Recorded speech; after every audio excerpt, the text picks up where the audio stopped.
Okay, looks like we're back with you. Currently about 15 minutes outside of our destination airport. Cruising at about 2,300 RPM, 2,500. Now we're talking about pilot's currency. What does a pilot in command need to do in order to maintain current? Okay. This is a Luscombe. This is a 1946 Luscombe. It's a tail dragger. It's a tail wheel equipped aircraft. That means if you're flying a regular Cessna Skyhawk or Viper Cherokee or any of those nose draggers, if I can call them that way, it's not as important as tailwheel aircraft, because the tailwheel aircraft requires much more pilot's technique and finesse in order to take off and land safely. So assuming you've flown that Cessna just today, this morning, you've just flown that Cessna, and you want to get up on this aircraft and carry passenger, that landing you did on the Cessna is worthless. It's worth absolutely zero because you are not current. In order to maintain current on this aircraft and carry a passenger as a pilot in command, you need to perform 3, not 1, not 2, not... Actually, yes, 3. Takeoffs and landings within the last 90 days. So you look back and you count 90 days. If today is November 1st, you look back October 31st, October 30, October 3rd, 29, and back all the way 90 days and count how many takeoffs and landings to a full stop you've done in a tail-equipped aircraft. If you count 3 or more, you're good. If you don't have your 3 takeoffs and landings in 90 days in a tail-equipped aircraft, you're not current, and you cannot, and I emphasize, you cannot legally take a passenger on board the aircraft as a pilot in command, okay? So let's assume we did get into that predicament and we ended up not flying a tail-equipped aircraft and did 3 takeoffs and landings in 90 days. There's 2 options. Option 1, get a qualified instructor to keep an eye on you, which I highly recommend, while you do your 3 takeoffs and landings. Get some critique, maybe positive, maybe negative critique, and hey, the instructor will tell you, hey, you're good. Go take your girlfriend for a ride on that tailwheel aircraft. Option 2, no instructor. Take that aircraft solo, which I don't really recommend if you haven't flown it and you haven't done 3 takeoffs and landings in 90 days to a full stop on that tailwheel aircraft. You can take that aircraft solo and do 1, 2, 3 takeoffs and landings to a full stop. If you want to fly it at night, you need to do 1, 2, 3 takeoffs and landings to a full stop at night. You cannot take a passenger on board while you do that. You have to do it solo. Does that make sense? Well, not really, but the FAA is a little bit more conservative about you flying solo. Hey, you haven't flown for a while, go ahead and kill yourself, but don't kill that innocent person sitting beside you and has no control over what you're doing. So anyway, I highly recommend to any pilot that wants to be a good, skilled pilot, perform 3 takeoffs and landings to a full stop. If you have no intentions of flying a tailwheel aircraft, don't worry about it. Do 3 takeoffs and landings, even go around and touch and goes and stop and go, any option on a regular nose dragger aircraft in 90 days. At night, it has to be to a full stop, even though it's not a tailwheel aircraft, because at night, you have optical illusions, things look a little bit different at night, so you want to do those takeoffs and landings to a full stop. And stop and go is okay too, as long as you have a long enough runway where you can actually land in a couple of thousand feet and have enough, after a full stop, enough runway to take off again. Okay, to summarize. Uh-oh, looks like a bird. Let's keep an eye on this thing. Okay, there we go. Diving to the right, and I just made my left turn to avoid that. So to summarize, in order to maintain current on the specific aircraft you're flying, you need to have 3 takeoffs and landings within the last 90 days in order to maintain currency and pick up a passenger. Now let's assume you don't want to pick up a passenger and you want to just go out there and have fun. There is no restriction. As long as you have your medical or your driver's license, if it's a sport aircraft, and your pilot's license, and a current flight review, technically you don't have to fly for a year and a half, and then you just get up on the plane and go. I don't recommend it, but you can still do it. We're going to start our initial descent. We're about 8 minutes away from our destination airport, so we're going to throttle back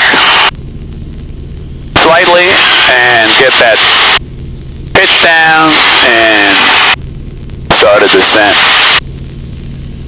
As we're descending from Class Echo, which is particularly over 700 feet AGL here, down to Class Golf. So as we're descending in Echo, again, we're looking outside, maintaining clearance from any other aircraft or obstacle because we're flying visually. We have to look out.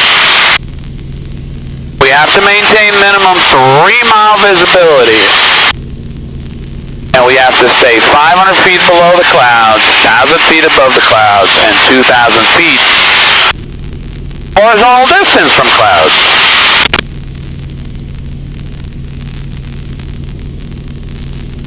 As we're descending into Class Golf, which is uncontrolled, we can go all the way down to 1-mile visibility and clear clouds.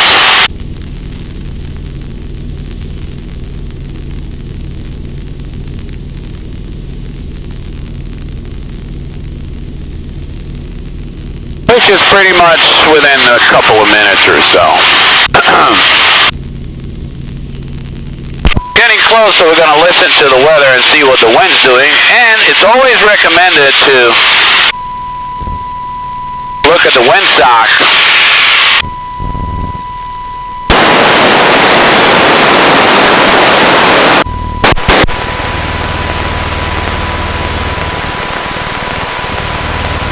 As you're descending or landing, to make sure the wind on the ATIS is exactly the same as what you have on the ground.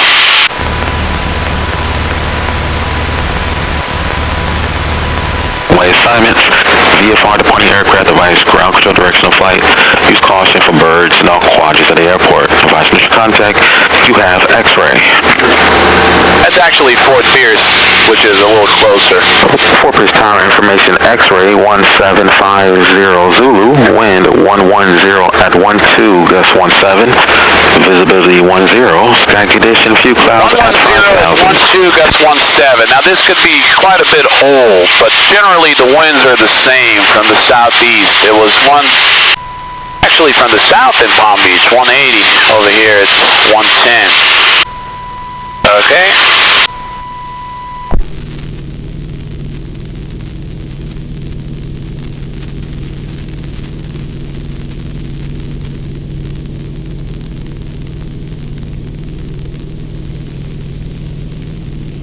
We're going to plan on just This is north-south runway. We're going to plan on going left downwind and land on runway 18. And we're going to have some crosswind from the left as we're landing on 18. Pretty much 110, 180, 70 degrees crosswind. But again, we're going to take a look at the windsock and make sure it is indeed what the wind report is, just to stay out of trouble. Descent checklist, mixture is rich, seatbelt shoulder harness are on, fuel selector is on the proper tank, which is the fullest tank right now is the right tank. This aircraft has 2 fuel tanks. So alternately, you want to switch tanks every 30 minutes or so.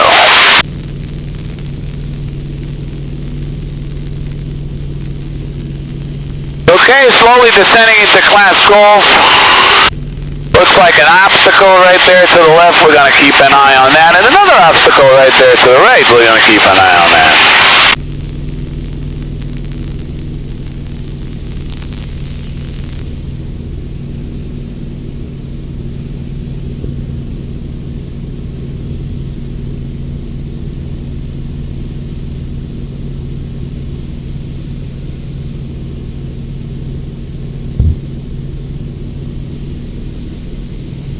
Pretty windy.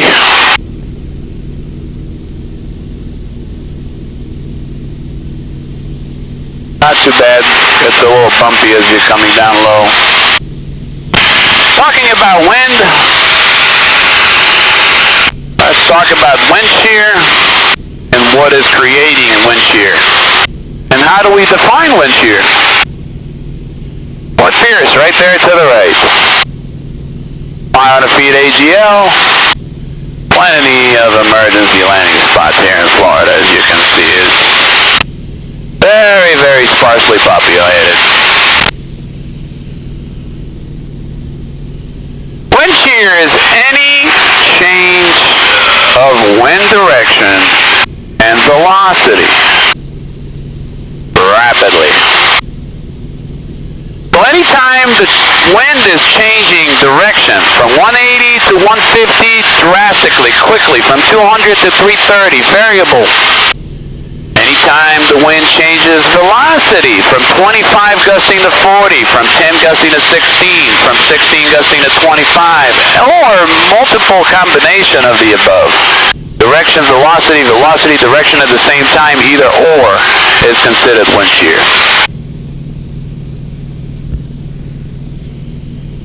So you want to watch out for that, especially when you're close to the ground, when you don't have sufficient altitude to recover from that.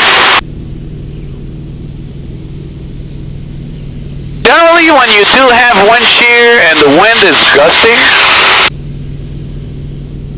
11 gusting to 17, 12 gusting to 17, you want to add about half of the gust factor to your approach speed. So generally you're approaching 70, slowing down to 60 on short final. You want to get a little bit faster, maybe 75, slow down to 65 on short final. So you have a little bit more control on the aircraft. The slower you go, the less control you have over the aircraft when you're landing. The faster you go, the more control over the aircraft you have. And the reason for that is when the airflow going over the control surfaces, the faster you go, the more effective the controls are. And that's why you do have more control over the aircraft. It's telling me to switch tanks, which I already did, so we're good as far as fuel management. For our landing checklist, fuel's on the proper tank, mixture is rich, landing gear is down and locked, just kidding. Yeah, we got fixed gear here, I always forget that. And seatbelt shoulder harness is on. Okay, we're going to overfly the airport and look at that windsock. Looks like a direct crosswind. Look at that. Pretty unique landing. We'll see how that plays out.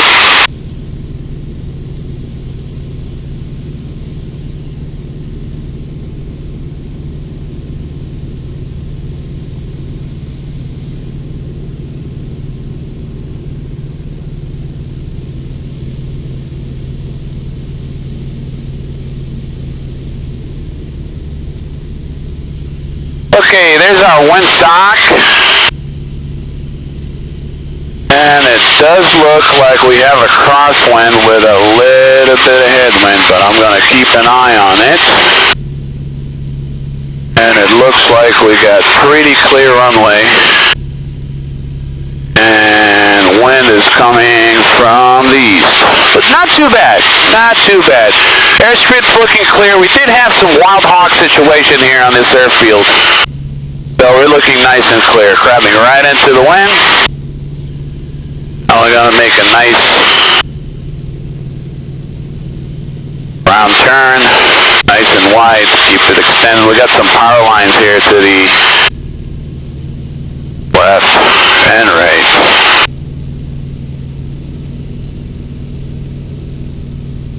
We're going to turn right into the wind, which is right there. And keep that crab going right into the wind. Throttle back. Feel that wind pushing pretty tight. Okay, we're going to get that left wheel first. Quite a bit of gust here. Okay, put it right there. Okay, left stick to the left. Watch those gusts. Okay, get that tail back down.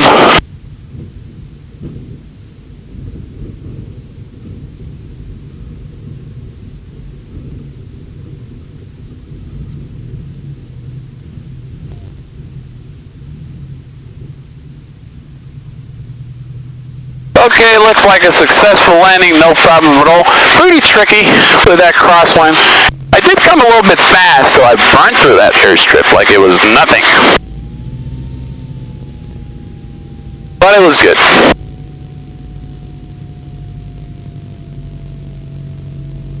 And you can rewind that tape and see those quick zip as you're going right between the trees. Quick zip of wind pushing that tail into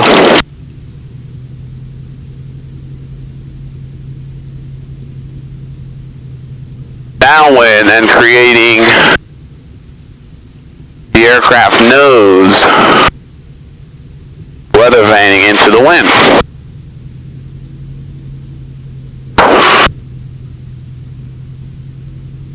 Okay, looks like Junior Pilot is here. As a matter of fact, Junior Pilot is the person that's going to come with us for breakfast tomorrow. He absolutely loves flying. So, oh, look at him. He's actually on the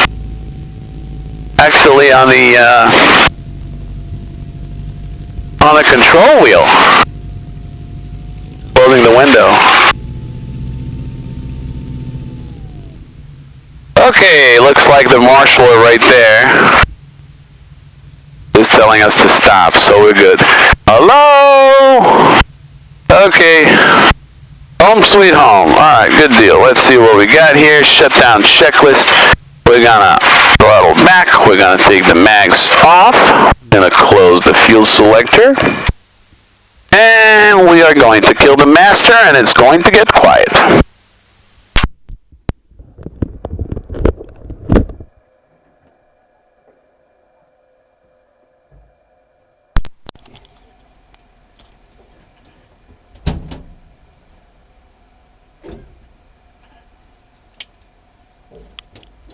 Hey, how's it going, buddy? I was just talking about you, Junior Pilot. Okay, there he is. What's the cable? What's the cable? Oh, what's the cable? What are you talking about? I was talking about him With whom? on the tape going for breakfast tomorrow in Orlando. What about you, buddy? You coming for breakfast too? What for breakfast? You don't know what they did.